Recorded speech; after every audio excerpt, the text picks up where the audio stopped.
শ্রীমদ্ ভগবদ গীতায় ভগবান শ্রীকৃষ্ণ সমগ্র মানব জাতিকে উদ্দেশ্য করে অর্জুনকে অনেক মূল্যবান উপদেশ প্রদান করেন। যে উপদেশগুলো আজ এই সময় দাঁড়িয়েও জীবনে যদি প্রয়োগ করা যায়, তাহলে যে কোনো মানুষের যে কোনো সমস্যা থেকে বেরিয়ে আসার শক্তি লাভ করবে।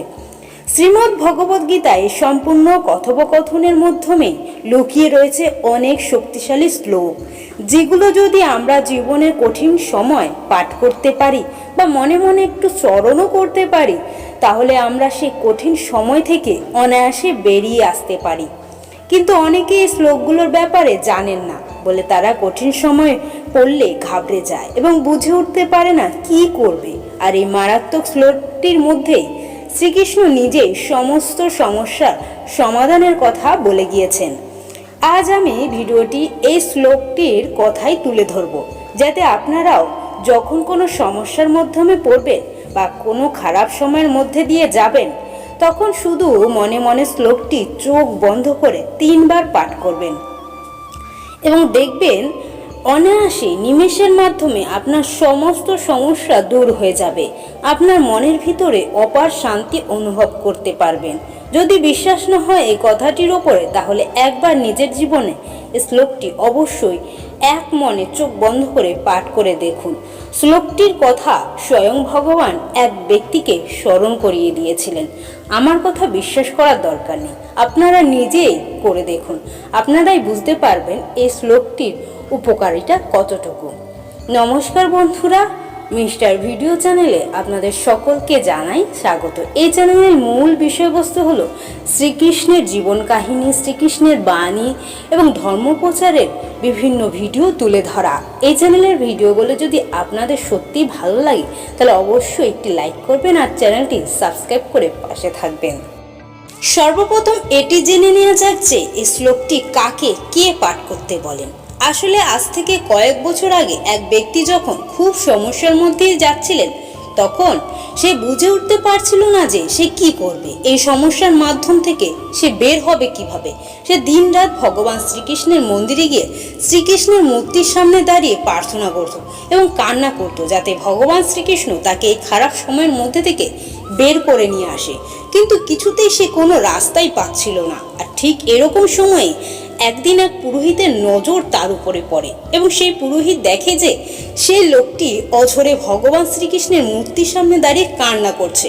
পুরোহিত তখন ওই লোকটির কাছে গিয়ে জিজ্ঞাসা করে যে আপনার কি সমস্যা হয়েছে, আপনি কেন ভগবানের সামনে দাঁড়িয়ে এরকমভাবে কাঁদছেন।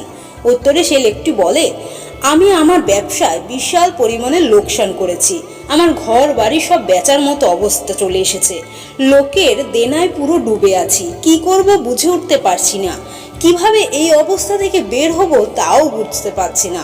এরকম সময় সেই পুরোহিত তাকে বলেন যে তুমি কি কখনো গীতা পাঠ করেছো?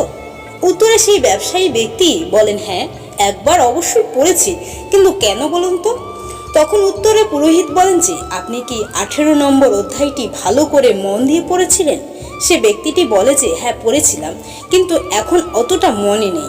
তখন পুরোহিত তাকে বলে যে যদি মন দিয়ে পড়তে, তাহলে শ্রীকৃষ্ণের বলা ওই মহান কথাটি আপনি কখনোই ভুলে যেতে পারতেন না এবং আপনি অবশ্যই এই সমস্যা থেকে খুব তাড়াতাড়ি বেরিয়েও আসতে পারতেন। তখন লোকটি বলেন, আপনি কোন শ্লোকটির কথা বলছেন, একটু পরিষ্কার করে বলবেন আমাকে? তখন সেই পুরোহিত তাকে সেই বিশেষ শ্লোকটির কথা বলেন, সর্বধর্মান পরিত্যাজ মামেমং শরণং ব্রজ অহং তং সর্বপাপেভ্য মোক্ষমেয়াস্মি মা শুচ। অর্থাৎ এই শ্লোকটির অর্থ হলো সর্বপ্রকার ধর্ম পরিত্যাগ করে কেবল আমার শরণাগত হও, আমি তোমাকে সমস্ত পাপ থেকে মুক্ত করব, তুমি মোক্ষম লাভ করবে। পুরোহিত বলেন, তুমি সব চিন্তা ছেড়ে দিয়ে শ্রীকৃষ্ণের শরণাগত হও এবং তার চরণে সব সঁপে দিয়ে আবার সব কিছু নতুন করে শুরু করে। আর যা হয়ে গেছে তা নিয়ে শোক করো না, যা তোমার কর্মে ছিল তা হয়েছিল, কিন্তু তাই বলে শোকে ডুবে যেও না। সব চিন্তা দূরে ছেড়ে শ্রীকৃষ্ণের চরণে সমর্পণ করে আবার কাজে লেগে পড়ো, সব ঠিক হয়ে যাবে। আর তিনি এটাও বলেন যে যখনই সমস্যায় পড়বে এই শ্লোকটি মনে মনে 3 বার স্মরণ করবে, তাহলে দেখবে তুমি এক অপার শক্তি ভেতরে অনুভব করতে পারবে এবং সব সমস্যা দূর হবে। এরপর সেই ব্যক্তি আবার ধীরে ধীরে ব্যবসা শুরু করে এবং তাকে হঠাৎ করে দিয়ে তার সব কর্মচারীরা নিজে থেকে এসে টাকা দিতে সাহায্য করে। এজন্য সবকিছু অলৌকিকভাবে হওয়া শুরু করেছে এবং ধীরে ধীরে তার ব্যবসা আবার দাঁড়াতে শুরু করলো এবং সেই সকল দেনা পাওনাও মিটিয়ে দিয়ে আবার সুখে শান্তিতে জীবনযাপন করতে লাগলো। তো বন্ধুরা, এই ছিল সে বিশেষ শ্লোক যেটি আমাদের সবসময় মনে রাখা উচিত। যখনই বিপদে পড়বেন শ্লোকটি 3 বার মনে মনে স্মরণ করে নেবেন, দেখবেন সকল বিপদ সাথে সাথেই কেটে যাবে। শ্লোকের অপার শক্তি রয়েছে। শ্রীমদ্ ভগবদ গীতা 18 নম্বর অধ্যায় এই শ্লোকটি স্বয়ং শ্রীকৃষ্ণ বলে গিয়েছেন যে বিপদে পড়লে, সমস্যায় পড়লে আমাকে স্মরণ করো, আমি তোমায় সর্বদাই সাহায্য করব। স্বয়ং শ্রীকৃষ্ণ কখনো কাউকে ফেলে দেন না, শুধু তাকে মন প্রাণ দিয়ে একটু ডাকতে হয়। আপনারাও যদি সম্পূর্ণ মন প্রাণ দিয়ে ভগবান শ্রীকৃষ্ণকে একবার ডাকতে পারেন, অবশ্যই আপনার সকল সমস্যা দূর হবে। আর এ জীবনে আমাদের সাথে যা যা হয় সব ভালোর জন্য হয়। আমরা হয়তো ক্ষণিকের জন্য ভাবি আমাদের খারাপ হচ্ছে, আমরা খারাপ কাজ করে ফেলেছি, আমরা দিনায় ডুবে গেছি, কষ্ট হচ্ছে, কিন্তু মনে রাখবেন স্বয়ং শ্রীকৃষ্ণ গীতাতে বলেছেন যা হচ্ছে, যা হবে এবং যা হয়ে গেছে সব ভালোর জন্যই হচ্ছে। তোমার জীবনের সামনে যে দিনগুলো আসবে সেগুলো ভালোর জন্যই আসবে। তোমাকে জীবন যেদিকে নিয়ে যাবে সেটি ভালোর জন্যই হবে। তোমার যা কিছু হবে সব কিছুই ভালো হবে। তবে কষ্টের মধ্যে থেকেও আনন্দ করে স্বয়ং শ্রীকৃষ্ণকে মন দিয়ে ডাকতে থাকো, দেখবে তোমার যা কিছু হবে সব ভালোই হবে। দুঃখ কষ্ট একদিন সব চলে যাবে।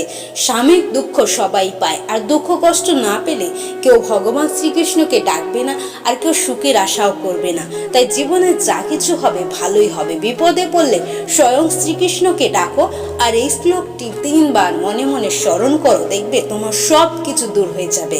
নমস্কার বন্ধুরা, ভিডিওটি ভালো লাগলে অবশ্যই একটি লাইক করবেন, আর আপনাদের একটি লাইকই আমাকে নতুন আরো ভিডিও আনার উৎসাহ দেয়। তাই একটি লাইক করবেন আর কমেন্টে ছোট্ট করে বলে যাবেন যে আপনাদের ভিডিওটি কেমন লেগেছে।